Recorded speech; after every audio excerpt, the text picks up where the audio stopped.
2 ദിവസങ്ങളിലായി നടന്ന Shanghai ഉച്ചകോടിയിലൂടെ India Chinese മണ്ണിൽ ഒരു സർവാധിപത്യം സ്ഥാപിച്ചതിൻ്റെ ചിത്രങ്ങളാണ് പുറത്തേക്ക് വരുന്നത്. ഈ മീറ്റിങ്ങിൽ വെച്ച് ഇന്ത്യ കൃത്യമായിട്ട് നമ്മുടെ നിതാന്ത ശത്രുവായ പാകിസ്ഥാനെതിരെ ആഞ്ഞടിക്കുന്നു, അമേരിക്കയ്ക്ക് കൃത്യമായ ഡോസും നൽകുന്നു. അതായത് പാകിസ്ഥാൻ പ്രധാനമന്ത്രി ഷഹബാസ് ഷെരീഫിനെ വേദിയിലിരുത്തിക്കൊണ്ടാണ് പാകിസ്ഥാനാണ് ഇന്ത്യക്കെതിരായിട്ട് നടത്തുന്ന ഭീകരവാദത്തിൻ്റെ മുഴുവൻ സ്പോൺസർ എന്ന് കൃത്യമായിട്ട് ആഞ്ഞടിക്കുന്നു. അതിനുശേഷം പഹൽഗാം ഭീകരാക്രമണത്തിൽ ഉത്തരവാദികളായവരെ, അതായത് അത് സ്പോൺസർ ചെയ്തവരെ, അതിൽ പങ്കാളികളായവരെ, അതിൽ പങ്കെടുത്തവരെ, ഇവരെയെല്ലാം തന്നെ കണ്ടുപിടിച്ച് നിയമത്തിന് മുന്നിൽ കൊണ്ടുവരണം. ഇത്തരത്തിൽ അതിർത്തി കടന്നെത്തുന്ന ഭീകരവാദത്തെ, ഈ ദേശീയതയെ തകർക്കുന്ന അക്രമവാസനകളെ എല്ലാ രാജ്യങ്ങളും പൂർണ്ണമായിട്ടും തള്ളിപ്പറയണമെന്ന് ഇന്ത്യൻ പ്രധാനമന്ത്രി നരേന്ദ്രമോദി ഈ പറയുന്ന ഷാങ്ഹായ് കോർപ്പറേഷൻ ഓർഗനൈസേഷൻ്റെ ഉച്ചകോടിയിൽ ആവശ്യപ്പെടുന്നു. ഇതിനുശേഷം ഈ 10 യൂറേഷ്യയിലെ 10 പ്രമുഖ രാജ്യങ്ങളുടെ തലവന്മാരാണ് ഈ യോഗത്തിൽ പങ്കെടുക്കുന്നത്. ഇതിനുശേഷം ഒരു സംയുക്ത പ്രസ്താവന ഇറക്കുമ്പോൾ ഇന്ത്യ പാകിസ്ഥാനെതിരായിട്ട് അല്ലെങ്കിൽ ഭീകരവാദത്തിനെതിരായിട്ട് നടത്തിയ പരാമർശങ്ങളെ ഉൾക്കൊള്ളിച്ചുകൊണ്ട് ഭീകരവാദ പ്രവർത്തനങ്ങൾക്കെതിരായിട്ട് ഒരു സംയുക്ത പ്രസ്താവന ഈ ഷാങ്ഹായ് കോർപ്പറേഷൻ ഓർഗനൈസേഷൻ്റെ ഉച്ചകോടി പുറത്തിറക്കിയിരിക്കുകയാണ്. ഈ സംയുക്ത പ്രസ്താവനയിൽ പാകിസ്ഥാനും ഒപ്പിടേണ്ടതുണ്ട്. അതായത് കഴിഞ്ഞ 4 പതിറ്റാണ്ട് കാലമായിട്ട് ഇന്ത്യ ഭീകരവാദത്തെ, അതുപോലെ തന്നെ തീവ്രവാദത്തെയൊക്കെ അഭിമുഖീകരിച്ചുകൊണ്ടിരിക്കുകയാണ്. പഹൽഗാമിലുണ്ടായത് ഇതുമായി ബന്ധപ്പെട്ട് അടുത്ത കാലത്തുണ്ടായ ഏറ്റവും മോശമായ അനുഭവമാണെന്ന് കൃത്യമായിട്ട് പറയുന്നു. അപ്പോൾ പഹൽഗാം ആക്രമണത്തിൻ്റെ സൂത്രധാരൻ, അതിൻ്റെ സ്പോൺസർ, അതിൽ പങ്കെടുത്തവർ എന്ന് പറയുമ്പോൾ കൃത്യമായി അതിൻ്റെ മുന ചെന്ന് കൊള്ളുന്നത് പാകിസ്ഥാനിലേക്കും അമേരിക്കയിലേക്കും തന്നെയാണ്. അപ്പോൾ ഭീകരവാദികളെ കൂലിപ്പട്ടാളമായിട്ട് ഉപയോഗപ്പെടുത്തുന്നത് ആരാണ്? ഭീകരതയ്ക്കെതിരെ ഇരട്ടത്താപ്പ് കാണിക്കുന്നത് ആരാണ്? ഇവർക്കെതിരെ ശക്തമായ നിലപാട് സ്വീകരിക്കണം. നമുക്കറിയാം, പഹൽഗാം ആക്രമണം തുടർന്ന് സിന്ദൂർ ഓപ്പറേഷനൊക്കെ നടന്നപ്പോൾ ചൈന പാകിസ്ഥാൻ ആയുധങ്ങളും സഹായങ്ങളുമൊക്കെ പരോക്ഷമായി നൽകിയെന്ന ആരോപണമുള്ളതാണ്.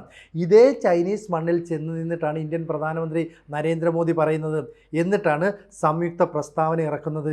അപ്പോൾ ഇന്ത്യയുടെ അടി എത്ര ശക്തമാണെന്ന് ഇത് ചൂണ്ടിക്കാണിക്കുകയാണ്. മാത്രമല്ല, ഈ ഭീകരവാദികളെ കൂലിപ്പട്ടാളമായി ഉപയോഗിക്കുന്നു എന്ന് പറയുമ്പോൾ അത് കൃത്യമായിട്ട് പാകിസ്ഥാനിലേക്ക് ചെന്ന് കൊള്ളുകയാണ്.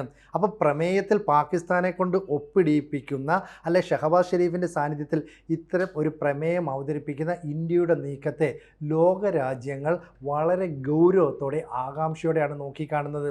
കാരണം ഇന്ത്യയും ചൈനയും തമ്മിലുള്ള നയതന്ത്രത്തിൻ്റെ 75ാം വാർഷികാഘോഷങ്ങളുടെ ഭാഗമായി ഷീ ജിൻപിങ്ങും അതുപോലെ തന്നെ ഇന്ത്യൻ പ്രധാനമന്ത്രി നരേന്ദ്രമോദിയും തമ്മിൽ ആദ്യം ഒരു കൂടിക്കാഴ്ച നടത്തിയിരുന്നു.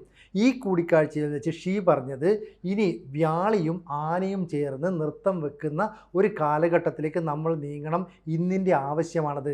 അപ്പോൾ ഇരു രാജ്യങ്ങളും തമ്മിൽ അതിർത്തിയിൽ ഇനി സമാധാനം പുലരണം, സംഘർഷാവസ്ഥ ഒഴിവാക്കണം. അപ്പോൾ ഇന്ത്യയിലേക്ക് വളം, അതുപോലെ തന്നെ റെയർ എർത്ത്സ്, ഇതൊക്കെ തരുന്നതിൽ ചൈന കുറച്ച് നിയന്ത്രണം ഏർപ്പെടുത്തി.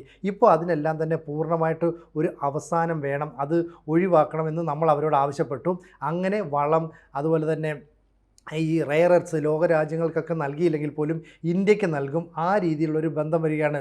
ഇപ്പോൾ മൾട്ടി പോളാർ ലോകത്തിന് കൃത്യമായ ഒരു രാഷ്ട്രീയ സൈനിക സന്ദേശമാണ് ഇന്ത്യയും ചൈനയും റഷ്യയും ചേർന്ന് നൽകിയത്. അപ്പോൾ പുടിനും അതുപോലെ തന്നെ ഷീയും മോദിയുമായിരുന്നു ഈ ഉച്ചകോടിയുടെ പ്രധാന ആകർഷണ കേന്ദ്രങ്ങൾ. ഇതിലൂടെ നമുക്ക് മനസ്സിലാകുന്നത് SCO എന്ന് പറയുന്ന ഒരു കൂട്ടായ്മ, ഇപ്പുറത്ത് ബ്രിക്സ് എന്ന് പറയുന്ന കൂട്ടായ്മ, ഈ 2 കൂട്ടായ്മകളാണ് ഇനി ലോകം നിയന്ത്രിക്കാൻ പോകുന്നത്. കാരണം ഇവിടെ രണ്ടിടത്തും അമേരിക്കയ്ക്ക് പ്രാതിനിധ്യമില്ല എന്നതിന് അപ്പുറത്തേക്ക് ചൈനയും റഷ്യയും ഇന്ത്യയും ഈ 3 കൂട്ടായ്മയിലും ഏതാണ്ട് ഒന്നിച്ച് നിൽക്കുന്നു എന്നുള്ളത് ലോകത്തെ ഒരു ഞെട്ടിക്കുന്ന കാര്യമാണ്. അപ്പോൾ ട്രംപ് ഇന്ത്യക്കെതിരെ അധിക താരിഫ് ചുമത്തുന്നു. ഇതിനെതിരെയുള്ള മറുപടിയാണ് നമ്മൾ നൽകിയത്. കൂടാതെ ഇപ്പോൾ ട്രംപ് ആവശ്യപ്പെട്ടേക്കുന്നത് അമേരിക്ക ചെയ്തതുപോലെ യൂറോപ്പിലെ മറ്റ് രാജ്യങ്ങളും ഇന്ത്യക്കെതിരെ താരിഫ് വർദ്ധിപ്പിക്കണം, ഇന്ത്യൻ ഉൽപ്പന്നങ്ങൾക്ക് ടാക്സ് കൂട്ടണമെന്നാണ് പറയുന്നത്. പക്ഷേ യൂറോപ്യൻ രാജ്യങ്ങൾ ഇതൊക്കെ കേട്ടിട്ട് മുഖം തിരിച്ചു നിൽക്കുന്ന അവസ്ഥയാണ്. കാരണം ബ്രിക്സ് രാജ്യങ്ങളുടെ സാമൂഹ്യ സാമ്പത്തിക വികസനത്തിന് തടയിടാനുള്ള നീക്കത്തിനെതിരെ ശക്തമായ രീതിയിൽ പ്രതികരിക്കുമെന്ന് വ്ളാഡിമിർ പുടിൻ പറഞ്ഞിട്ടുണ്ട്. പുടിൻ്റെ ഈ പ്രസ്താവനയും കൂടി നിലവിൽ വന്നപ്പോൾ ആവശ്യമില്ലാതെ ഒരു പ്രശ്നത്തിലേക്ക് എടുത്തു ചാടണ്ട എന്ന് ഫ്രാൻസും ഇറ്റലിയും ജർമ്മനിയും അടക്കമുള്ള യൂറോപ്യൻ രാജ്യങ്ങൾ തീരുമാനിച്ചാൽ അവരെ തെറ്റു പറയാനും പറ്റുന്നില്ല. അപ്പോൾ സാമൂഹ്യ സാമ്പത്തിക വികസനത്തിലൂന്നി ഒരു രാജ്യം മാത്രമാണ് ലോകശക്തി എന്ന നിലപാടിൽ നിന്ന് മാറ്റുന്ന ചിന്താഗതി, ഇതാണ് ബ്രിക്സിനുള്ളത്. ഇത് തന്നെയാണ് പുടിനും പറയുന്നത്. അതായത് ഇനി ഏകലോക നിയന്ത്രണത്തിൽ ലോകം വേണ്ട, എല്ലാ രാജ്യങ്ങൾക്കും ഒരുപോലെ കരുത്തും സ്വാധീനവും ഉണ്ടാകണം. അതിനാണ് ഈ ബ്രിക്സ് കൂട്ടായ്മ എന്ന് പറയുന്നത്. നമുക്കറിയാം ഈ ബ്രിക്സിൻ്റെ സ്ഥാപക രാജ്യങ്ങൾ എന്ന് പറഞ്ഞാൽ Brazil, Russia, India, China, south Africa തുടങ്ങിയ രാജ്യങ്ങളായിരുന്നു. ഈ രാജ്യങ്ങൾക്കപ്പുറത്തേക്ക് ഇപ്പോൾ സൗദി വരുന്നുണ്ട്, Egypt, Argentina, Ethiopia, UAE, Iran തുടങ്ങിയ രാജ്യങ്ങൾ ഇതുമായിട്ട് സഹകരിക്കാൻ തയ്യാറാണ്. അമേരിക്കയുടെ സാമന്ത രാജ്യം പോലെ കഴിഞ്ഞിരുന്ന ജപ്പാൻ ഇപ്പോൾ ഈ പറയുന്ന ബ്രിക്സുമായിട്ട് സഹകരിക്കാൻ തയ്യാറായിട്ട് നിൽക്കുന്നു. ഇന്ത്യയുമായിട്ട് നിരവധി കരാറുകളിലേക്ക് ഒപ്പിടുന്നു. ഇനി SCOയുടെ കാര്യം എടുക്കുക. ഈ SCO 2001 തുടങ്ങിയ സമയത്ത് ചൈനയും റഷ്യയും ഒക്കെ ചേർന്നിട്ടാണ് ഇത് തുടങ്ങിയത്. അന്ന് കസാക്കിസ്ഥാൻ, ഉസ്ബെക്കിസ്ഥാൻ, തജിക്കിസ്ഥാൻ തുടങ്ങിയ രാജ്യങ്ങളായിരുന്നു. പക്ഷേ പിന്നീട് ഇന്ത്യ കൂടി അതിനകത്ത് അംഗമായതോടുകൂടി ഇതിൻ്റെ ഒരു ശക്തി ഏറെ വർദ്ധിക്കുകയാണ് ചെയ്യുന്നത്. അപ്പോൾ 2017 ഇന്ത്യ SCOയിൽ അംഗമായത്. തുടർന്നാണ് റഷ്യയും ഇന്ത്യയും ചൈനയും ഇതിൽ പങ്കെടുക്കുന്നതോടുകൂടി ലോകരാജ്യങ്ങൾ ഷാങ്ഹായ് ഉച്ചകോടിയെ വളരെ ഗൗരവത്തോടെ നോക്കിക്കാണാൻ സാധിക്കുന്നത്.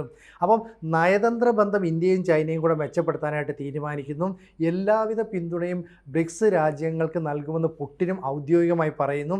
അങ്ങനെ വന്നതോടുകൂടിയാണ് ഷാങ്ഹായ് കോർപ്പറേഷൻ ഓർഗനൈസേഷൻ്റെ ഉച്ചകോടിയിൽ തീവ്രവാദത്തിനും ഭീകരവാദത്തിനും എതിരായിട്ടുള്ള സംയുക്ത പ്രസ്താവന അവതരിപ്പിക്കുന്നത്. ഇത് മാത്രമല്ല, ഗസയിൽ നടത്തുന്ന ആക്രമണങ്ങൾക്കെതിരെയും പ്രതിഷേധമുയർന്നു വന്നു.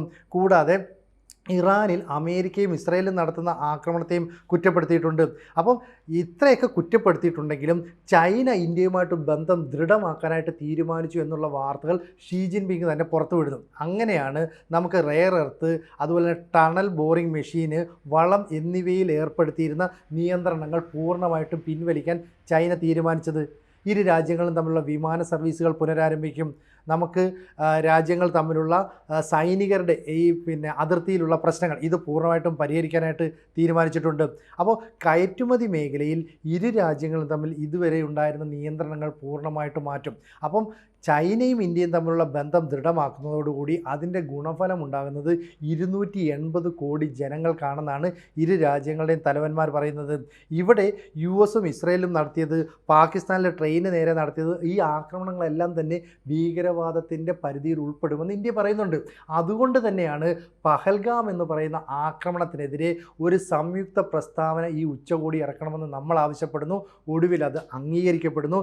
എല്ലാ രാജ്യങ്ങളും അതിനെ കൈയടിച്ച് പിന്തുണയ്ക്കുന്നു. അപ്പോൾ പാകിസ്ഥാന് പോലും അതിൽ ഒപ്പിടേണ്ട ഒരു അവസ്ഥയുണ്ടാകുന്നു. അപ്പോൾ 4 പതിറ്റാണ്ടായിട്ട് തീവ്രവാദത്തിൻ്റെ ആഘാതം അനുഭവിക്കുന്ന നമ്മൾ ഇനി അതിനെ വെച്ചുപൊറുപ്പിക്കില്ലെന്നും ഇത്തരത്തിലുള്ള നീക്കത്തിന് എല്ലാ രാജ്യങ്ങളുടെയും പിന്തുണ വേണമെന്നും പറയുന്നു.